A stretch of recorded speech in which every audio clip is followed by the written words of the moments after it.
चार नबी अभी भी दुनिया में जिंदा हैं जिनको मौत नहीं आई। चार नबियों को मौत नहीं आई। एक तो ईसा अलैहिस्सलाम, एक इदरीस अलैहिस्सलाम, एक इलियास अलैहिस्सलाम और एक हजरत खिज़र अलैहिस्सलाम। इनको अभी तक मौत नहीं आई। बम्बई में बहुत से लोग गए होंगे, माहिम शरीफ है, वहाँ एक मज़ार है कुतुब कौकन की, हजरत मखदूम माहिमी। गए हो कि नहीं गए हो आप लोग? को नहीं गए।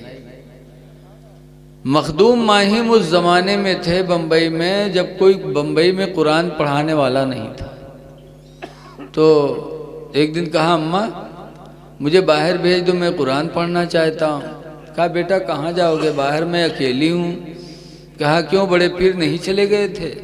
अरे बड़े पीर दौलत वाले थे, उनकी माँ ने भेज दिया था, मैं गरीब आदमी तुमको कहाँ भेज सकती हूँ। तो मखदूम माहिम ने कहा तो अम्मा मैं कुरान न पढ़ूँ? कहा नहीं बेटा, अल्लाह चाहेगा कोई आएगा कुरान पढ़ाने वाला तो पढ़ा देगा। तो मखदूम रुक गए माँ की फर्माबरदारी में। लेकिन जब सुबह काम धाम से फुर्सत पाते तो चले जाते समंदर के किनारे और आसमान की तरफ निगाह उठा के दुआ मांगते, या अल्लाह कोई कुरान पढ़ाने वाला भेज दे, या अल्लाह कोई कुरान पढ़ाने वाला भेज दे। दुआ मांगा करते थे, शाम को चले आते। एक दिन हजरत खिज़र अलैहिस्सलाम आए। चार नबी अभी भी दुनिया में जिंदा हैं जिनको मौत नहीं आई। चार नबियों को मौत नहीं आई। एक तो ईसा अलैहिस्सलाम, एक इदरीस अलैहिस्सलाम, एक इलियास अलैहिस्सलाम और एक हजरत खिज़र अलैहिस्सलाम। इनको अभी तक मौत नहीं आई।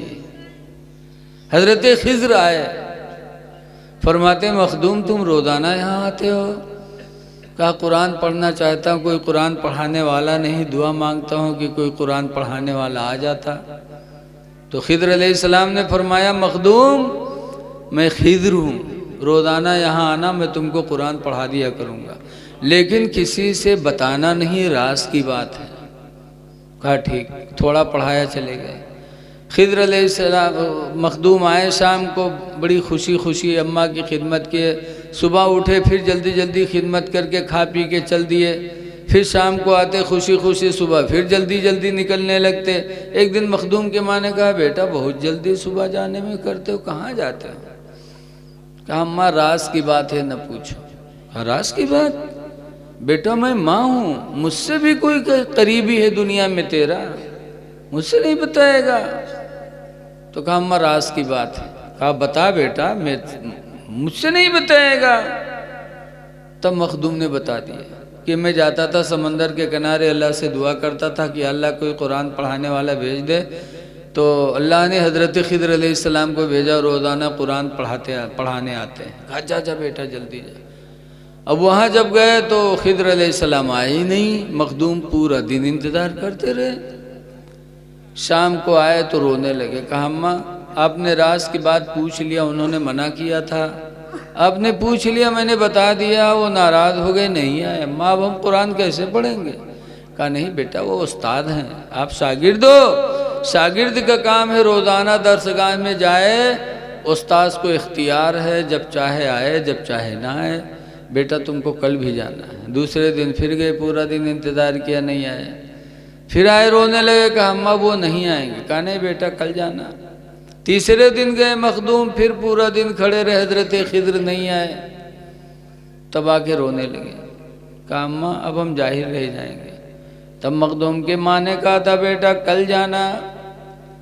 रात हुई, मखदूम की माँ ने दुआ मांगी, या अल्लाह अगर मेरे बेटे मखदूम ने मेरी मोहब्बत में राज की बात बता दिया तो तूने खिज़र को क्यों रोक लिया? या अल्लाह खिज़र को भेज दे, वरना बेटा मेरा मखदूम नाफरमान हो जाएगा, फिर कभी कोई मेरी बात नहीं मानेगा। या अल्लाह मेरे हाथों की लाज रख ले और खिज़र को भेज दे ताकि मेरा बेटा मखदूम कुरान पढ़ ले। रात में माँ ने दुआ मांगी। चौथे दिन जब मखदूम समंदर के किनारे गए तो देखा कि हज़रत खिज़र अलैहिस्सलाम पहले ही से खड़े इंतज़ार फरमा रहे हैं। जब गए तो खिज़र मुस्कुराए, फरमाते बेटा नहीं माना, तूने बता ही दिया।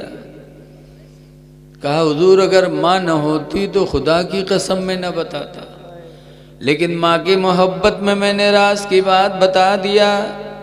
तो खिद्र कहते हैं मखदूम अगर माँ की मोहब्बत में तूने राज की बात बता दिया तो तू सुन ले, तेरी माँ की रात की दुआएं भी खुदा ने कबूल कर लिया है। ऐ मखदूम आओ, अब तुमको रोज़ाना आना नहीं पड़ेगा।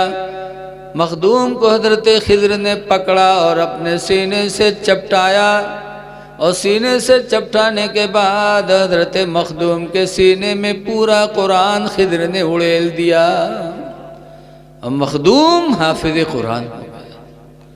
वापस आए, माँ की कदमों को बोसा दिया। पता चला कि माँ बाप की दुआओं से बहुत कुछ मिलता है, इसलिए नमाजों की भी पाबंदी करो और माँ बाप की भी फर्मा बरदारी करो। लेकिन आज हम में तुम में हसद जलन बहुत है, एक दूसरे की नेमत को देख के जलते हैं, किसी के मर्तबे को देखकर, किसी की दौलत को देखकर। आवाज़ तो सबसे ज़्यादा मौलवी मौलाना देख के, अगर कोनो मौलवी मौलाना बढ़िया गाड़ी से चले लागे तो कहीं लागत है कोनो रसीद के हाथे आएंगे, और अगर फटा पुराना चले तो कहते देखो मौलवीन का कुछ जुहात है, मौलवियाना पढ़ाए का फायदा, कोनो लंग चारा नहीं। मौलवियों से हसद न किया करो। हुजूर सल्लल्लाहु अलैहि वसल्लम का जब विसाल का वक्त करीब आया, कुरान की आयत नाजिल हुई मा काना मुहम्मदुन अबा मिन रिजालिकुम वलाकिन रसूल अल्लाह व खातमुन नबिय्यीन, कि मोहम्मद मर्दों के बाप नहीं आखिरी रसूल हैं। तो साहबा ने पूछा आपके बाद कोई रसूल नहीं आएगा? कहा ना। तो साहबा ने कहा अल्लाह के रसूल जब आपके बाद कोई नबी नहीं आएगा तो दीन हम लोग किससे सीखेंगे? हम लोगों को दीन कौन सिखाएगा? तो सरकार ने फरमाया था मेरे बाद नबी तो नहीं आएंगे, लेकिन मेरे बाद मेरी उम्मत के उलमा तुमको दीन सिखाते रहेंगे। तो कोई नबी नहीं आएगा दीन की बात बताने के लिए, अब आलिम ही आएंगे। इसलिए हज़रत मौलाना अरशद रज़ा साहब क़िबला आपकी अगैया में हैं, और भी यहाँ बहुत से आलिम हैं, इनकी कद्र करो, इज़्ज़त करो, ताकि अल्लाह ताला इनके वसीले से हमको आपको दीनदार बना दे। आला हज़रत इमाम अहले सुन्नत उस नक्शे को यूँ अर्ज़ करते हैं, जो हम भी वहाँ होते खाके गुलशन लिपट के कदमों से लेते उतरन, जो हम भी वहाँ होते खाके गुलशन लिपट के कदमों से लेते उतरन, मगर करें क्या नसीब में तो ये नामुरादे के दिन लिखे थे, मगर करें क्या नसीब में तो ये नामुरादे के दिन लिखे थे। हुजूर बुराक पे सवार हुए, बैतुल मुक़द्दस के मस्जिद अक़सा जो फ़िलिस्तीन में, वहाँ गए तो हज़रत आदम अलैहिस्सलाम से लेके हज़रत ईसा अलैहिस्सलाम तक हर नबी मौजूद थे। हुजूर ने सबकी इमामत फरमाई, और ये हदीस मशहूर से साबित है मेरे नबी की इमामत। अभी जौन बैलवे कहा था नबी मरकर मिट्टी में मिल गए, तो जब मिट्टी मिल गए तो वह सब पहुँच कैसे गए? बोलो। पता चला नबी मरकर मिट्टी में नहीं मिलते, नबी जिंदा रहते हैं, शहीद जिंदा रहते। जब शहीदों के बारे में कुरान में आया है तो शहीद तो मेरे नबी के उम्मती हैं। जब उम्मती का आलम ये, तो नबी का दर्जा तो बहुत बुलंद है। सारे नबी नबी के पीछे इमामत नमाज पढ़ी। और उसके बाद फिर हुजूर वहाँ से पहले आसमान पे गए तो हज़रत आदम अलैहिस्सलाम से मुलाकात हुई। आदम अलैहिस्सलाम दाहिनी तरफ देखते तो रोते, बाईं तरफ देखते, दाहिनी तरफ देखते तो मुस्कुराते, बाईं तरफ देखते तो रोते। हुजूर ने पूछा आप ऐसा क्यों कर रहे हैं?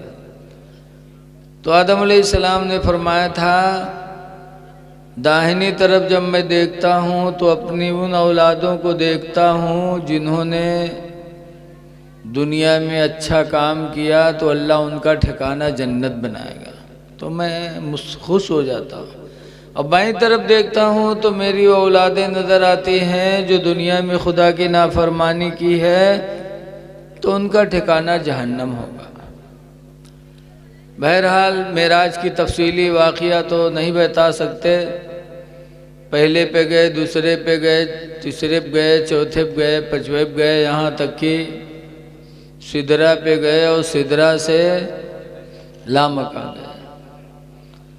और जब रब की हुजूर में हाजिर हुए तो हुजूर ने फरमाया तहियातु लिल्लाहि वस्सलावातु वत्तय्यबात,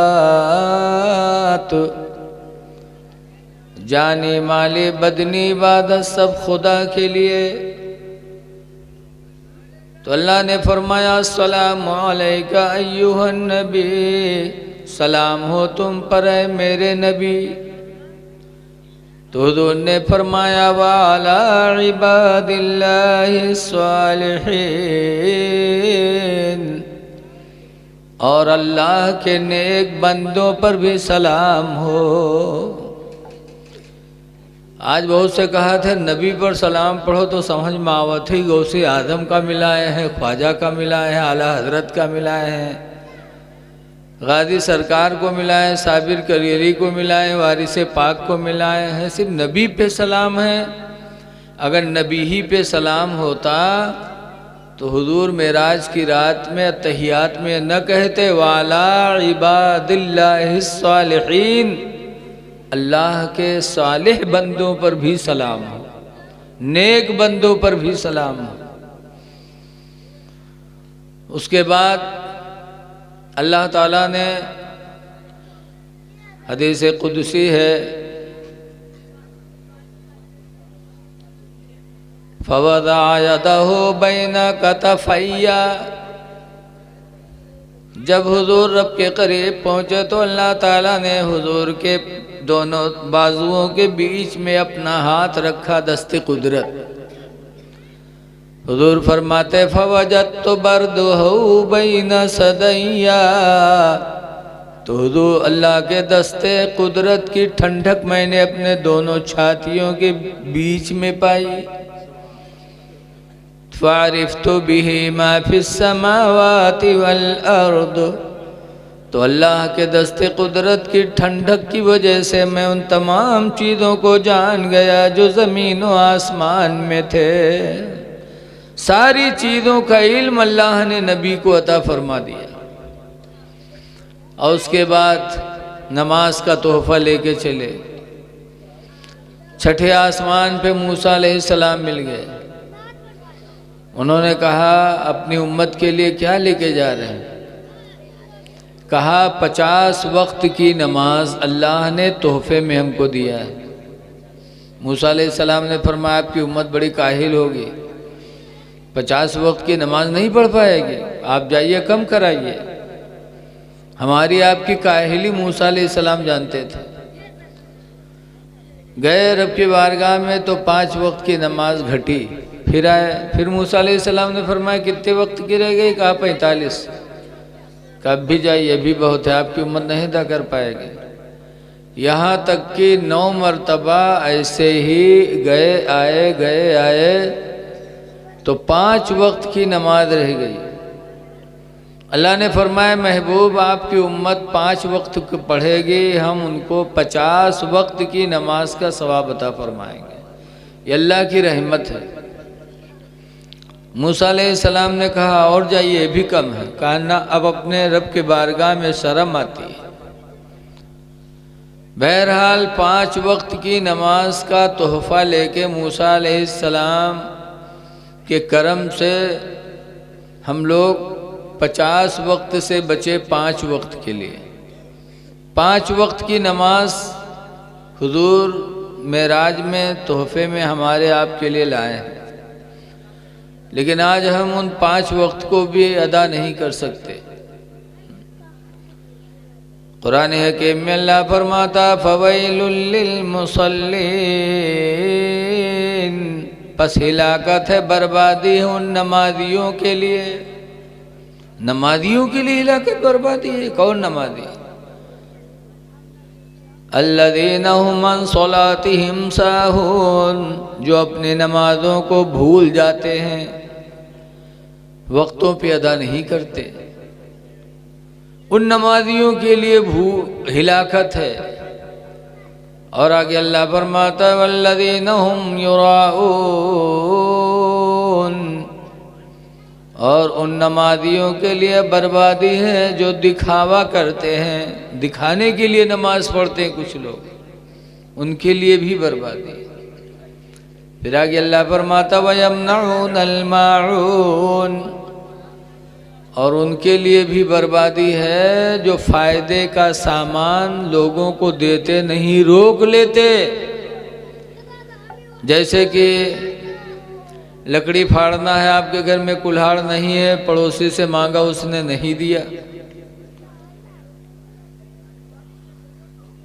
पड़ोसी के यहाँ सीढ़ी है, आपको सीढ़ी की ज़रूरत पड़ी, मांगा नहीं दिया, तो ऐसे रोकने वालों के लिए कुरान कहता है हिलाकत है, बर्बादी है। बाल्टी नहीं थी, आपने पड़ोसी से मांगा नहीं दिया, तो कुरान कहता है वो बर्बाद हो गया। दिखावे के लिए जो नमाज पढ़े वो भी बर्बाद, और जो अपने पड़ोसियों को फायदे वाला सामान न दे, रोक ले, वो भी बर्बाद। आज हमारा आपका माशरा बहुत गंदा हो गया। आज हमको चाहे जितना कोई थूके, लेकिन हमारी सेहत पे कोई असर नहीं पड़ता। बहुत से ऐसे हैं जो दूसरों के घरों में घुस घुस के बैठते हैं। मोहल्ला वाले थुक्कत हैं, गांव वाले थुक्कत हैं, लेकिन उनके सेहत पर कोई असर नहीं। ऐसे बहुत से तलाक दे दे हैं तो कहीं मेहरुआ रखे रही हैं, तलाक दे दे हैं उसके बाद रखे रही हैं। मोहल्ला वाले थूकते हैं, गांव वाले थूकते हैं, लेकिन वो उनके लिए कोई असर नहीं। ऐसे बहुत से सूद खाते हैं, सूदखोर, सूदखोरों को गांव वाले थूकते हैं, यार फला सूदखोर हो यार, उनके दायरे न जाए, उनके यहाँ कोई बिटिया कह दी हो सूदखोर हो, लेकिन उनकी सेहत पर कोई असर पड़े वाला। ऐसे बहुत से शराबी नशा करते हैं, लोग गांव वाले उसको गिरी निगाह से देखते हैं, लेकिन उन पर कोई असर नहीं। एक नवाब साहब थे, घर में लेटे थे, उनको खांसी आ रही थी। इत्तेफाक से एक चोर नवाब साहब के घर में घुसा चोरी के लिए, और जैसे घुसा वैसे नवाब साहब को खांसी आ गई रात में। चोरवा जाने इसकी जागत है, कहा बस सर से नवाब साहब के तखत के नीचे घुस गया। अब नवाब साहब देख ली, वही के ऊपर थूक के अखाथू अखाथू। रात भर नवाब साहब थुक्का थुक्का बर्फ के सिल्ली बनाई दी, और चुप पे परा जाए नहीं कि बेजान जी थुक्का सवेरे का पूरा नवाई दी। यहाँ तक कि सुबह के टाइम उनकी बीवी आई कुछ पानी वानी लेके, तो नवाब साहब थुकते रहे, वो बीवी थुक मारी। तो बीवी बड़बड़ाने लगी, कहीं तुमको तमीज नहीं, बेढंगे कहीं के, बूढ़े हो गए, हम पर थूक दिया। तो नवाब साहब ने कहा बड़े अफसोस की बात है, तुम जिंदगी की साथी हो, एक थूक नहीं बर्दाश्त कर पाए, और आज मेरा सिर्फ एक रात का साथी है, और मैं रात भर थूकता रहा, बर्दाश्त करता रहा। जब नवाब साहब ने बताया तो भगा चोरवा, और भगा कहीं अल्लाह का शुक्र है, आया था काला बन के, जा रहा हूँ सफ़ेद बन के। तो पर रात भर थूक के न वो समझिस कि हमारा रंग साफ भवा है। ऐसे ही आजकल कुछ बेहया हो गए हैं, पूरा गांव थूकता है लेकिन वो समझते नहीं हमारी मेराज हो रही है। ऐ लोगों, शर्म हया नहीं तो जीना बेकार है।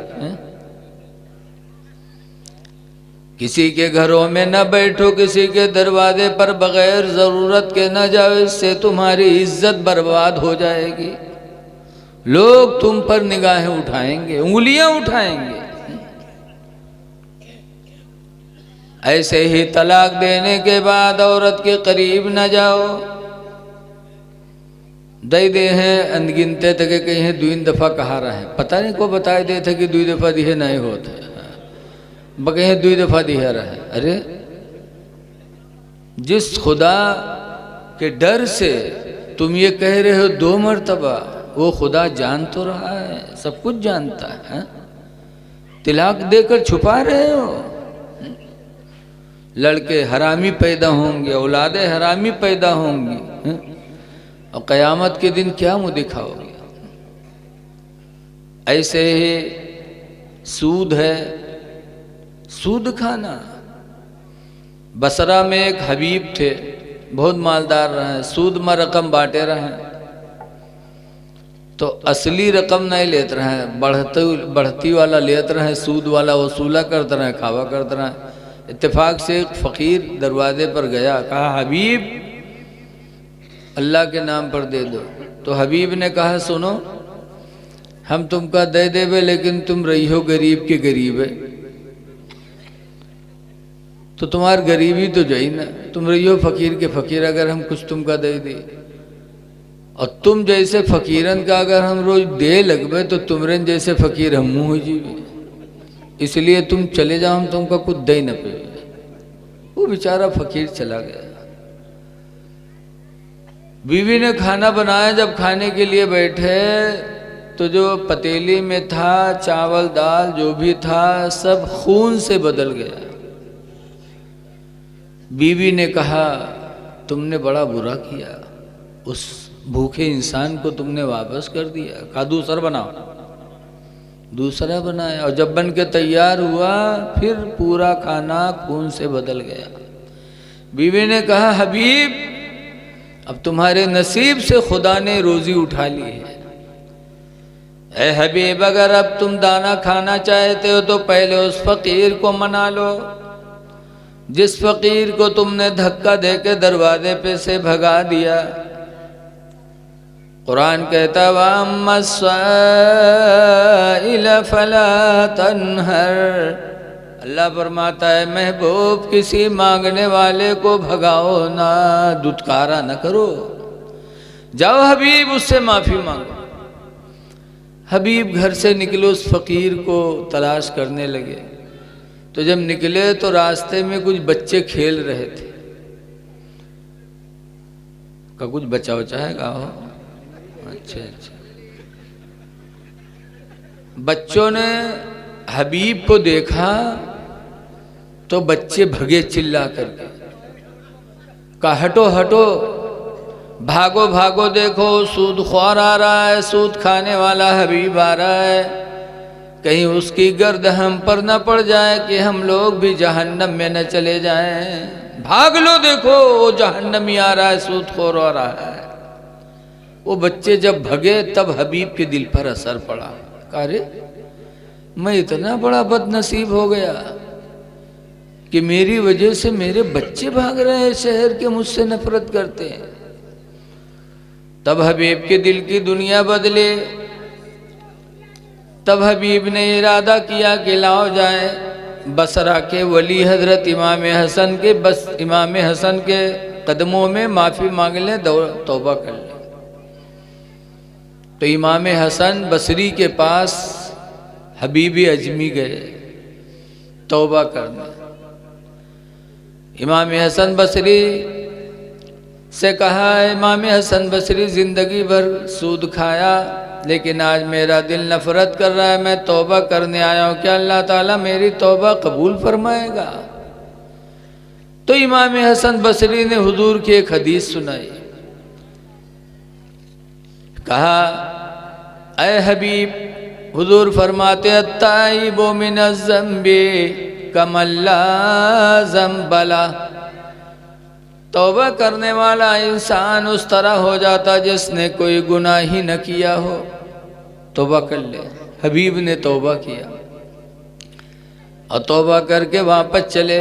जब वापस चले तो जो बच्चे खेल रहे थे उन बच्चों ने जब देखा तो चिल्लाए, कहा देखो वो जन्नती आ रहे हैं, चलो उनके पैरों में लिपट जाया जाए, हो सकता है अल्लाह उनके कदमों की बरकत से हम सबका मकाम जन्नती बना दे। तो बच्चे लिपट गए हबीब के कदमों में। तब हबीब रोए, कहा या अल्लाह तू कितना मेहरबान है, अभी चंद मिनट पहले मैंने तौबा नहीं किया था तो इन बच्चों के दिलों में हमारी नफरत थी, और ऐ अल्लाह तेरी बारगाह में सच्ची तौबा कर लिया तो तूने हमको इन लोगों के दिलों में महबूब बना दिया। जिंदगी भर रोए और गुनाहों से बचते रहे। ऐ मेरे दीनी भाइयों, सूद इंसान को जलील कर देती है, और जब इंसान सूद खाने से तौबा कर लेता है तो अल्लाह उसके दर्जात को बुलंद फरमा देता है। लिहाजा इन चीज़ों से अपने आप को बचाओ। आज हमारा माशरा कितना बिगड़ता जा रहा है।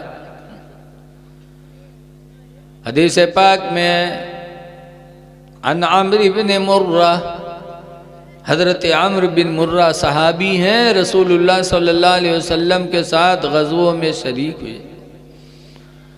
वो फरमाते हैं, क़ाल li मुआविया, आमिर बिन मुर्रा ने मुआविया से कहा, समिअतु रसूलल्लाह सल्लल्लाहु अलैहि वसल्लम, मैंने हुजूर से सुना है कि हुजूर फरमाते हैं, जब कोई इंसान हाजतमंद को अपने करीब आने नहीं देता तो अल्लाह ताला उससे रिस्क के दरवाजे को बंद कर देता है। कि जब कोई मजबूर तुम्हारे पास आए तो उसको रोको ना, उसकी ज़रूरतों को सुनो और उसकी मदद करो। अगर तुमने उसकी तरफ तवज्जो न किया तो अल्लाह ताला हमारे तुम्हारे लिए भी रिस्क का दरवाज़ा बंद कर देता है।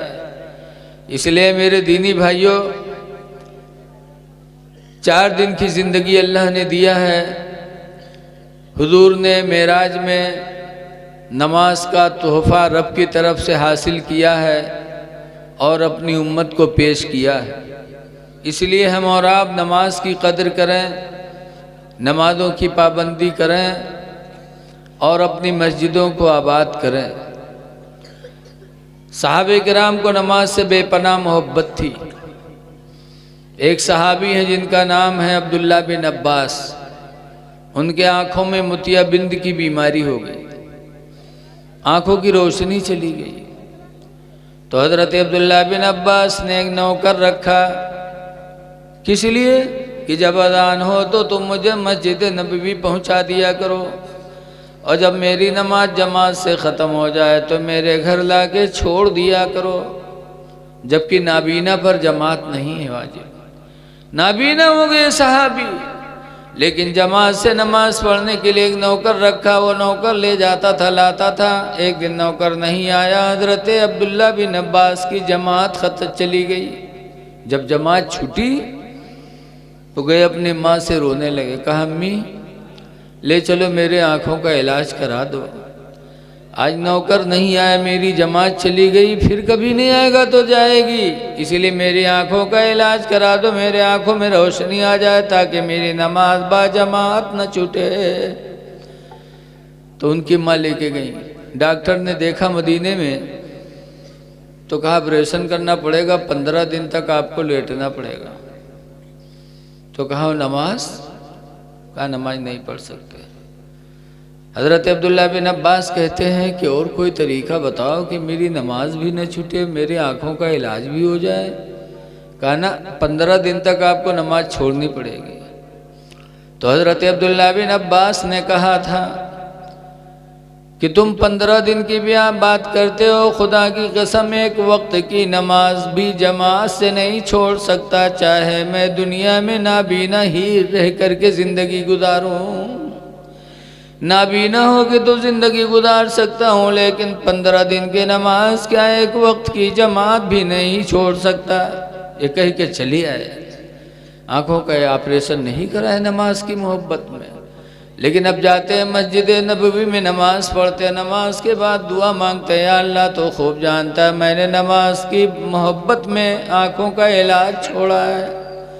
इलाही नमाज की बरकत से आँखों की रोशनी वापस फरमा दे।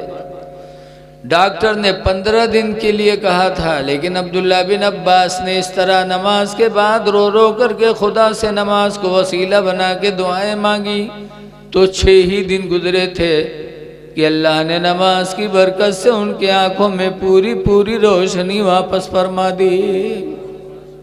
अब ऐसी रोशनी आई कि अब्दुल्ला बिन अब्बास कहते हैं जब तक दुनिया में जिंदा रहा कभी मेरे आंखों में कोई तकलीफ नहीं हुई। ऐ लोगों, सहाबा के दिलों में नमाज की कितनी मोहब्बत थी कि आंखों का इलाज कराने गए सिर्फ इस नीयत से कि हमारी जमात न छूटे, और आज हम उनके मानने वाले नमाजों को छोड़ रहे हैं। नमाज पढ़ना बहुत ज़रूरी है। एक जलसा हुआ, एक मौलाना साहब तकरीर करने लगे कि बेनमाजी जहन्नमी है, और कुरान में है।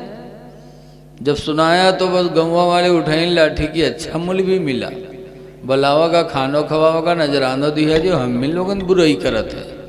वो उठे लाठी लेके तब मूल्य भी कहें हाँ का बात नहीं कहते हमरे बुराई करत है रे, तू का बुलावा रहा है यही कहते। कहीं दे रहे नहीं तुमको नहीं, ईद बकरीद पढ़ते हो कि नहीं पढ़ते हो? कहीं हाँ ईद बकरीद तो हम लोग बहुत शान से पढ़े थे 29 रमजान के। तो कहें तब तो तुम नमाजी हो, हम तो उका कहते जो कभू न पढ़ी सो। तो चौधरी आएगा गांव के, कहे अरे तुम सब बेवकूफ़ हो।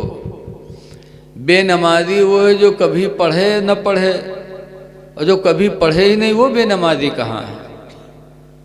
हम लोग बेनमाजी नहीं हैं। मौली साहब की जान बची, लाखों पाए, बुद्धू खैर से घर वापस आए। आजकल लोग अपनी कमी को दूर करना नहीं चाहते।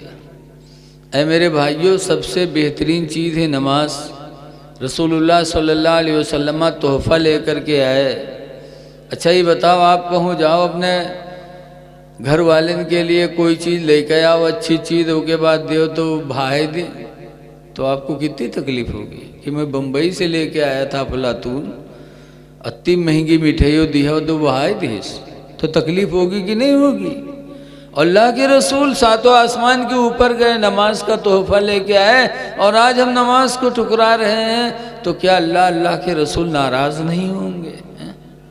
इसलिए गुजारिश है नमाजों की पाबंदी करो, और एक दूसरे के साथ अच्छा बर्तावा करो, एक दूसरे का ख्याल करो, माँ बाप की इज़्ज़त करो, इसलिए कि बग़ैर माँ बाप को भी राज़ी किए खुदा राज़ी नहीं होगा।